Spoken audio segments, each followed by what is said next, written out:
O Inter vence o Grêmio e assume a liderança do Campeonato Gaúcho. Renato Portaluppi afirma que a arbitragem acabou prejudicando o Grêmio no jogo de hoje. Grande jogador surgindo no Grêmio, Gustavo Nunes, um ponta esquerda muito habilidoso. Maurício faz baita partida e volta tinindo da seleção brasileira. Tudo isso e muito mais tu acompanha aqui no canal hoje, então bora pro vídeo.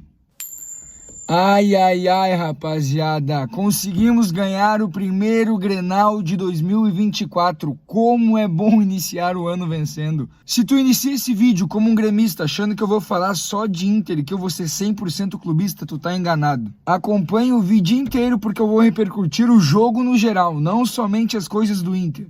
Lógico que talvez aconteça de algum momento do vídeo eu puxar mais pro meu time do coração, mas eu vou estar sendo imparcial quando eu falar de Grêmio, ok?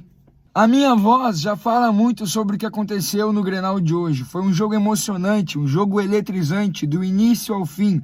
Como diz o meu querido Galvão Bueno, foi um teste para cardíaco. Eu já assisti muitos Grenais, mas na era moderna dos Grenais, eu não me recordo de algum outro Grenal que tenha sido tão eletrizante quanto esse. Óbvio que se a gente for parar para pensar, teve os Grenais da Libertadores, mas aquilo lá foi só pauleira, não teve muito futebol. Mas seguinte, rapaziada, para o vídeo ficar mais organizadinho e a gente não se embaralhar enquanto estiver conversando sobre o jogo, eu vou separar esse vídeo em 4 partes. Nós vamos falar os destaques do Grêmio, os destaques do Inter, os destaques do jogo como em si, no todo, e aquele que nós já vamos começar falando, os destaques que foram, na maioria das vezes, negativos em relação à arbitragem do Clássico Grenal. Hoje o dia não foi nada bom para o árbitro Anderson Daronco. Então bora pro primeiro destaque, o destaque da arbitragem do jogo de hoje. Eu começo já falando que a culpa não é 100% do Daronco, tá? Por mais que eu não goste muito do trabalho dele como árbitro, eu acho que ele falha bastante, mas a culpa não é 100% dele. O culpado tem nome e sigla, a FGF, a Federação Gaúcha de Futebol. Eu faço essa pergunta, como pode uma federação que tem dentro de si o maior clássico do Brasil, o mais disputado, o mais brigado, o mais discutido clássico do Brasil,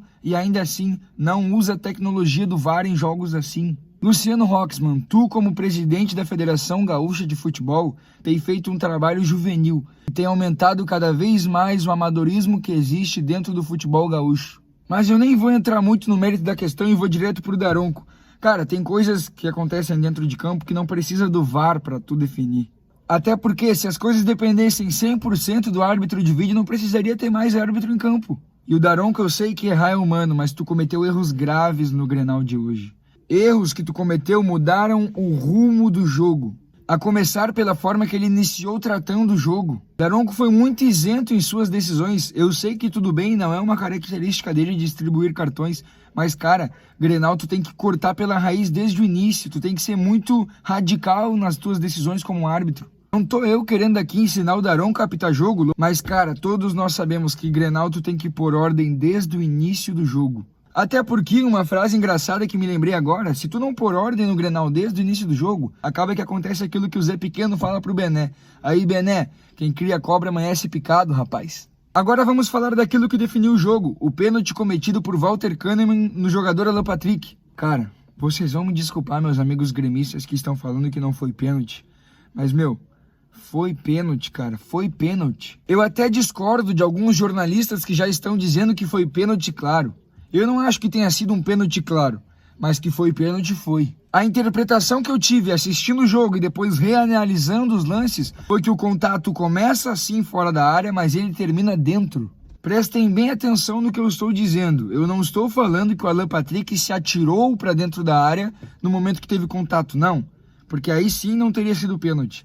Mas o contato inicia fora e termina dentro. O contato é de fora para dentro da área, ou seja, pênalti. Foi total experiência do Alan Patrick, porque no momento que ele começa a ser agarrado por Kahneman fora da área, ele poderia ter caído ali, mas ele tentou seguir mais pra frente, e quando ele viu que não dava, ou até talvez tenha se atirado, mas isso foi experiência, o contato termina dentro da área, sendo assim, pênalti. Mas cara, isso faz parte do jogo, nós podemos ficar aqui a semana inteira debatendo sobre esse assunto, discutindo sobre isso, e nunca vamos chegar numa solução. A verdade é que a única coisa que concordamos é que deveria ter o VAR. Até porque uma coisa que agora eu tava vendo, agora há pouco, eu tava assistindo a coletiva do Renato, e ele falou que se tivesse o VAR, o gol de empate do Inter não teria acontecido no primeiro tempo. Aí eu concordo com isso. Por quê? porque houve uma falta no início da jogada. Não lembro de qual jogador do Inter em cima do João Pedro, lateral direito do Grêmio. Eu concordo com isso, foi falta. Era para ter marcado a falta ali. E se tivesse o VAR, o gol do Inter de empate teria sido anulado. Agora, se o Inter venceria mesmo assim, eu não sei, porque o jogo pode tomar rumos diferentes. Eu concordo que precisava ter o VAR e concordo sim que o Grêmio foi prejudicado da mesma forma que o Inter foi prejudicado. Até porque, alguns não se lembram, mas teve um pênalti do Kahneman no Valência no primeiro tempo, que ele agarra. O Kahneman, eu vou comentar mais com o decorrer do vídeo, mas o Kahneman é um jogador muito chato. Mas então da arbitragem é isso, eu não quero me alongar falando de arbitragem, até porque o Grenal é muito mais que arbitragem, por mais que a arbitragem talvez tenha aparecido muito. Vamos falar agora os destaques da equipe do Grêmio. Eu não sou gremista, tá? Todos podem ver por isso, mas assistindo o jogo eu gostei de três personagens da equipe do Grêmio, e eu gostaria de destacar eles agora. O primeiro é o garoto ponta esquerda Gustavo Nunes. Cara, que jogador que é esse guri. Assistir ele jogar me dá até uma pequena invejinha, porque eu penso, o Inter não cria jogadores assim.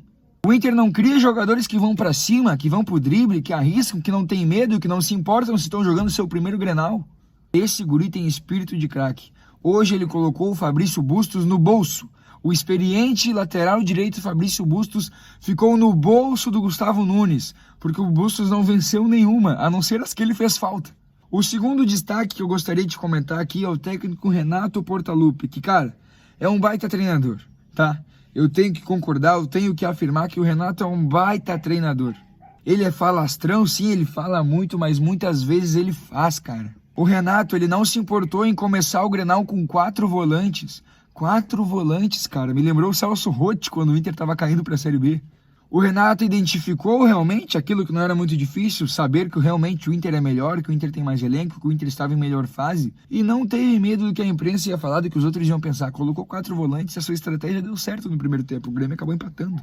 Eu rasgo elogios pelo técnico Renato Portaluppi, pelo treinador e baita profissional que ele é. Terceiro destaque que eu quero comentar também, eu acho que daí alguns gremistas vão discordar de mim, o zagueiro Walter Kahneman, meu. Que zagueiro chato de se enfrentar, que zagueiro chato de jogar contra, ele é chato demais. O Kahneman, ele é o típico zagueiro que todo mundo que joga contra ele odeia, mas todo mundo também quer ter um desse no seu time.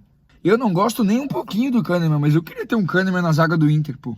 Ele é aquele cara que sabe jogar jogos decisivos e que, acima de tudo, se aproveita das situações que o jogo lhe proporciona. Ou seja, o Kahneman hoje ele se aproveitou que não tinha VAR.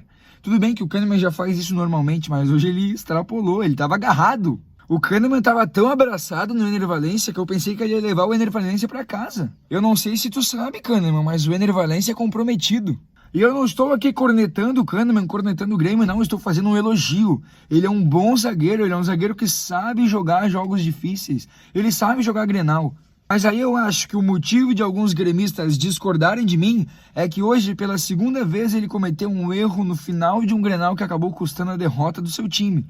O Kahneman hoje cometeu um pênalti, já havia cometido um pênalti, se eu não me engano, no último Grenal, e acabou dando a vitória para o Inter. Eu sei, tudo bem, mas isso faz parte do jogo dele. Ele erra, às vezes vai errar, mas na maioria das vezes isso acaba beneficiando o Grêmio. Agora vamos para o meu time, o Internacional, os destaques do Inter neste jogo. E seguinte, eu não vou citar alguns jogadores, eu vou falar todos que entraram em campo hoje e já vou dar umas notas e comentário de forma específica sobre cada jogador. O primeiro, goleiro Antony, eu tô lendo aqui para ver as notas. Eu dei uma nota de número 4 pro Antony, porque eu achei que ele ficou muito nervoso no jogo e sem confiança. É normal, primeiro Grenal do cara, o cara é um guri, tá no seu 8º ou 9º jogo como profissional, normal, mas isso não anula o fato de eu ter que dar uma nota baixa para ele pelo que ele apresentou dentro de campo. Ao nosso lateral direito, Bustos, que ficou no bolso do Gustavo Nunes, nota 5 para ele. Por que nota 5? Porque eu achei que ele foi muito bem no ataque, mas ele deixou a desejar na hora de defender. Repito, o Bustos está até agora no bolso do Gustavo Nunes, cara. A nossa dupla de zaga, começando pelo Vitão. Eu dei nota 5 pro Vitão porque ele falhou no gol do Vilha Sante. Ele fez um bom primeiro tempo, deu um chapeuzinho, depois deu algumas arrancadas no segundo tempo, mas ele falhou no gol do Vilha Sante. Mais uma vez o Inter perdendo no pé de ferro pro Grêmio. Mais uma vez, eu já me recordo agora de um último lance, que inclusive foi um gol do Vilhaçante também, que o Grêmio veio trombando e ganhando no pé de ferro do Inter. Cara, não pode perder, tem que chegar rachando, chuta a bola pra longe. Cara, esses zagueiros do Inter são muito corpo mole, são muito calmo. Não dá pra ser calmo na zaga, rapaz, tem que estourar, tem que voar, tem que tirar a bola de ali. Agora o Robert Renan, que é um guri que eu acho que ele vive no mundo da lua, porque ele é muito calmo lá atrás. Ele até perdeu uma bola que ele tentou tirar dando uma letra, cara.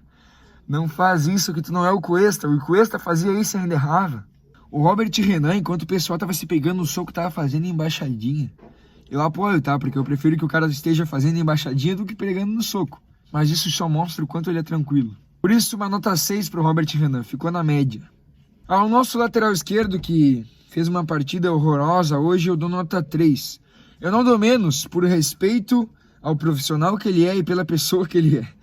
Tô envolvendo aí a área pessoal no René, porque eu acho ele um baita cara, mas hoje ele não foi bem.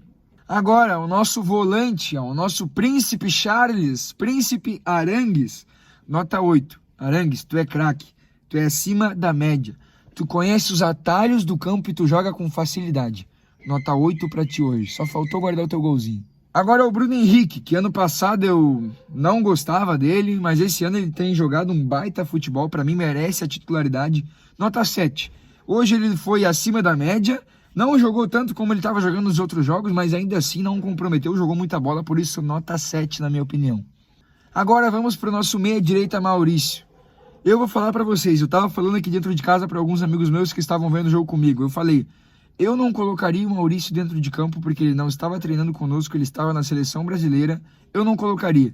Queimei minha língua ainda bem, porque o cara jogou muita bola, nota 10 pro Maurício. Maurício, pra mim, foi o principal jogador desse clássico Grenal. Jogou muito, jogou muito. Tudo que ele fez, ele acertou. Fez um golaço, deu uma baita assistência pro Alário. Pra mim, nota 10 pra ti, Maurício. Agora o nosso 10 mesmo, né? O nosso 10 e faixa, Alan Patrick. O que acontece? O Alan Patrick jogou bem, mas eu acho que ele não foi do mesmo nível do Maurício. Por isso, até de forma engraçada, eu dou nota 9,9 pra ele. Decidiu o jogo, né, cara? O Alan Patrick é diferenciado. Ele é jogador de seleção. Ele é o 10 clássico. Ele hoje botou o jogo embaixo do bolso ali, embaixo do bolso não, embaixo do braço, distribuiu, carteou, fez o gol decisivo, não tremeu, sofreu o pênalti pelo Kahneman, pra mim, nota 9,9 pra ti, Alan Patrick, meu xará. Agora a gente precisa falar sobre o Wanderson. O Wanderson pra mim ficou meio apagado hoje no Grenal, não atacou tão bem, mas ele ajudou de forma defensiva. Por isso até eu coloco nota 6, nota média pro Wanderson, que é um baita cara. Agora pro nosso querido atacante Ener Valencia, que acabou tomando um carrinho do Bustos no aquecimento. Cara, o que o Bustos tem na cabeça de dar um carrinho no Ener Valencia no aquecimento? O cara sentiu o jogo todo do tornozelo e não conseguiu desempenhar o futebol aquele que ele costuma desempenhar. Por isso eu dou nota 6 pro Ener Valencia, que foi bem no primeiro tempo, mas depois acabou cansando, sentindo um tornozelo, então ficou na média. Vamos agora pro banco de reserva. O primeiro jogador do Inter que entrou e acabou guardando foi o Lucas Alário. Que centroavante é esse matador que só precisou de uma bola para guardar o dele? Lucas Alário merece nota 9,9. Iluminado, entrou e fez. Baita centroavante. Temos grupo, gurizada. Agora, outro jogador que entrou e fez sua estreia logo no Grenal foi o Bruno Gomes. Para mim, eu vou dar nota 7 para ele, porque ele entrou bem, brigou pelo time, demonstrou raça em campo. Nota 7 pro Bruno Gomes. Quero ver mais dele. Outro jogador que estreou em Grenal, é o Wesley, que jogou no Palmeiras, jogou no Cruzeiro e agora está no Inter. Wesley entrou na ponta esquerda no lugar do Wanderson, jogou bem até, quase guardou o dele, deu um drible bonito e chapou, mas daí o Marquezinho pegou. Mas tá tudo bem, nota 6 ficou na média. Luca, não tem muito o que falar, ele entrou, deu uma solada no Kahneman, não tô comemorando a solada, só tô dizendo que foi uma das coisas que ele fez que mais marcou no jogo. Por isso eu dou nota 6 pro Luca, porque ele não comprometeu, jogou bem, correu. Acho que até a entrada dele pode ter desestabilizado a zaga do Grêmio, pois foi mais um atacante. Por isso nota 6 pro Luca. Agora o Rômulo, cara, eu gosto muito do Rômulo, ele sempre entra ligado. Ele é um jogador que fica no banco de reservas, acompanhando o jogo o tempo todo e quando ele entra tinindo. O Rômulo entrou tão ligado que teve uma bola que o Nathan Fernandes deu o drible no Vitão, se eu não me engano, e arrancou. E o Rômulo fez a falta e impediu o que talvez poderia ter sido um possível gol do Grêmio. Tomou o amarelo, mas faz parte, tinha que fazer, senão ia tomar o gol. Palmas pra ti, Rômulo, merece nota 7. Agora, por fim, destaques do jogo. Cara, foi um baita jogo. Do início ao fim, foi um jogo eletrizante. Um espetáculo da torcida, tanto do Inter, tanto do Grêmio. Um espetáculo dos treinadores. Foi bonito ver o Renato entrando com a estratégia dos 4 volantes. Por mais que eu, como colorado, não tenha gostado, porque isso acabou impedindo com que o Inter tivesse muitas oportunidades de ataque no primeiro tempo. Mas foi bonito depois o Renato querendo a vitória, buscando a vitória, o Kudê buscando a vitória. Foi como se fosse um jogo de xadrez. Teve um momento que o Renato começou a ir pra cima, o Kudê viu que precisava também ir pra cima e colocou mais atacantes. O jogo, pra quem gosta de futebol, foi um espetáculo. A arbitragem acabou atrapalhando algumas coisas, mas eu acredito que o que tenha ficado e sobrado assim como uma boa coisa é a ambição dos 2 treinadores de querer vencer. Agora eu te pergunto, o que é que aconteceu no jogo que talvez eu tenha esquecido de destacar e que tu quer destacar? Comenta aí. Você discorda de alguma opinião minha? Também comenta aí, vamos conversar sobre isso. Comenta tudo aí nos comentários que eu vou estar respondendo, deixando like, nós vamos estar conversando e repercutindo este baita clássico que aconteceu hoje. O vídeo foi esse, gurizada, espero que vocês tenham gostado, deixa o like, te inscreve aí no canal, me segue no meu Instagram. Tamo junto, é nóis, rapaziada. Um bom início de semana pra todos. Que Deus abençoe. Tamo junto, é nóis. Feito!